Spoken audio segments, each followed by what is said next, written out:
Our next tiny house and green building workshop, Boston Kid.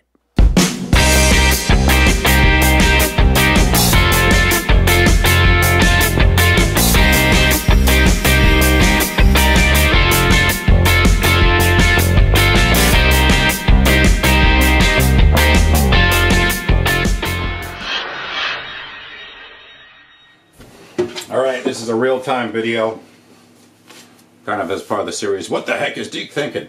So we have a workshop coming up, one of them right outside Boston, Stoughton, Massachusetts, and I'm going to talk as I draw. I sketch stuff out all the time. It helps me kind of pinpoint or visualize what is going to work and what won't. I'll try to draw this in some kind of perspective. So for these workshops, this one's kind of a very much so a 101 style workshop, where if you can't nail two boards together, we're going to take you, kind of guide you through things. And build a very simple art cabin indoors. It's in February in Boston, indoors, because I'm getting a lot of people when I announce it, like, you're going to freeze your butt off. It's indoors. So for starters, this is a very boxy structure, if I hadn't mentioned that already, probably.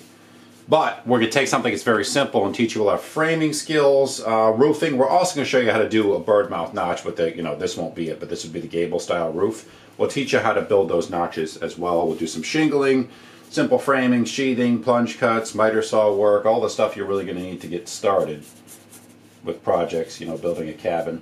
This originally is kind of my simple, like extremely affordable concept for a backwoods cabin, one you could just stay in for weekends, or a desert-like cabin, because I envisioned this, and maybe I'll put the landscape in later, as something you could, like I said, spend a couple nights out in the desert. I'd like to try a desert workshop at some point, some passive solar techniques, heat stacks, intakes that are buried to utilize the ground's ambient cool temperatures. But this one here is what we're going to be building, or a version of it, in Boston, inside an art studio. So the basis of the cabin, why not put a window here? Like I said, we'll change a lot of this when we get to the workshop, and your input can kind of guide how things will go. Maybe put one of those cool pet peak dome windows right here. You want to keep it affordable. You just side it with plywood that you paint a couple times with exterior paint. It's a Vermont technique. Hokey, but it works. That's not in perspective. Anyway, so we're going to do one of these kind of Pete Mondrian, whatever the heck his name is, style scrap walls, Tetris-y looking. I do these all the time. They're fun. You can just use up scraps you have here and there and fill in some gaps, put something here. And all these spaces will double as a place where you can put, glass objects, a vase, there's some flowers, a plant, there's a couple books we put on that shelf. And at night, this is going to glow, or if you have an interior lighting source, even when it's inside in an art space, it will glow. One pitch roof. It's actually going to angle back this way, drain away from this front area, because this will be almost a sitting area, as you're going to see. So this we could potentially shingle, but for now we'll just draw these lines like it's tongue and groove, because I really like the look of that, whether you put it in horizontally or vertically. So I kind of daydreamed this when I was looking at some land or when we were out in Joshua Tree. We have a Joshua Tree workshop, by the way, coming up in March 23rd, 24th, 25th at this wild place called the Bungalow in the Boulders / the Atomic Ranch, run by Kerry Ezel. He did the bottle house with cut wine bottles, if you saw that one on my channel.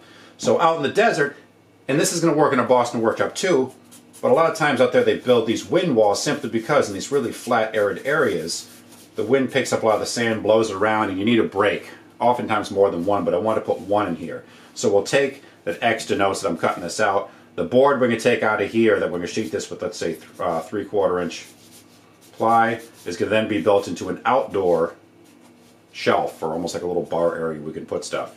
This is not part of the structure, it is merely a break, a wall, and I'm kind of thinking we're going to frame it so the framing, we're not going to sheathe one side, but the framing is exposed. By doing so, you can plop in with some thicker scraps, some 2x6 shelves, and again, shelving, bottles. You almost have yourself like a little kitchenette or food prep station. Now beyond that, here's the simple structure. This is the basis of an idea we'll be doing again in Boston.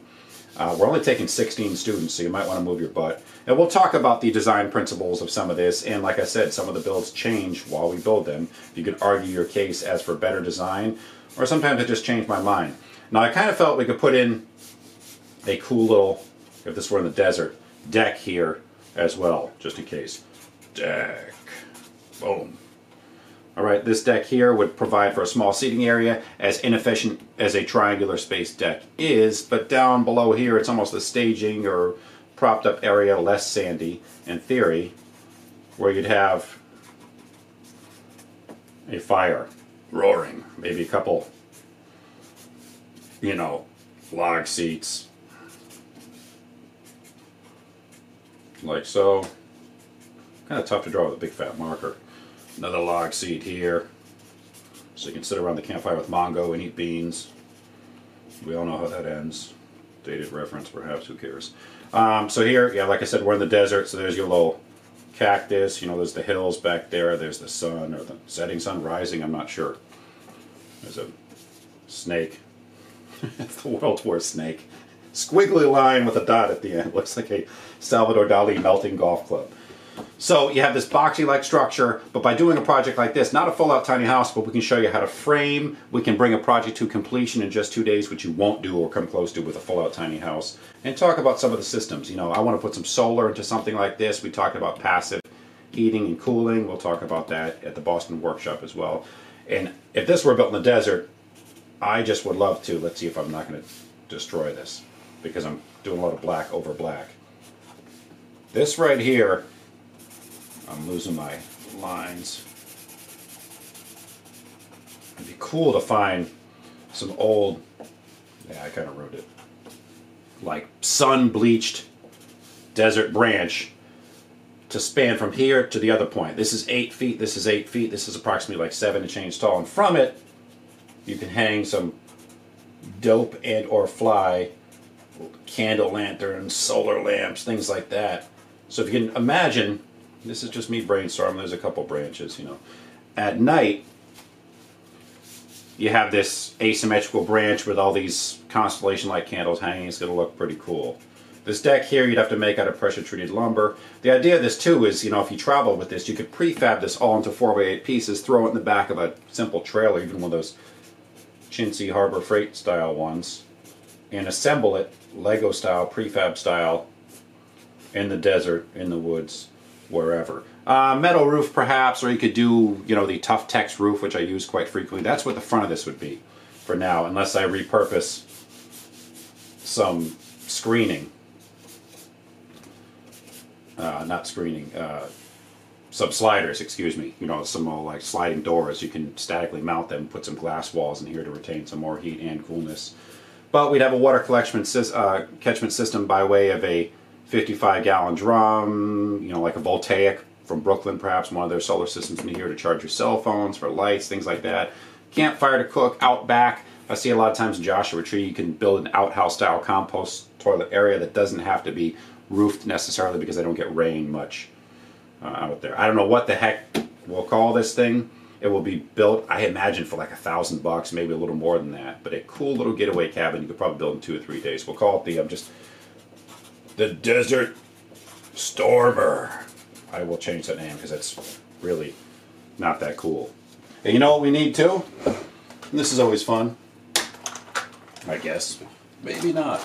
I'm digging actually for crayons on the side here. We gotta color this sucker, man. World's quickest coloring job. I do these sketches all the time just to, like, I don't know, my brain's on fire and I just want to get some ideas out on paper so I don't forget them. So it's really simple and boxy, but you can make something so boxy look pretty cool. And again, it all serves as a building tool for the 101s and people, you know, the amateur builders as well, who want to learn some tricks of the trade and new ideas. I know this video is a little bit different from my other ones. A lot of people aren't going to dig it.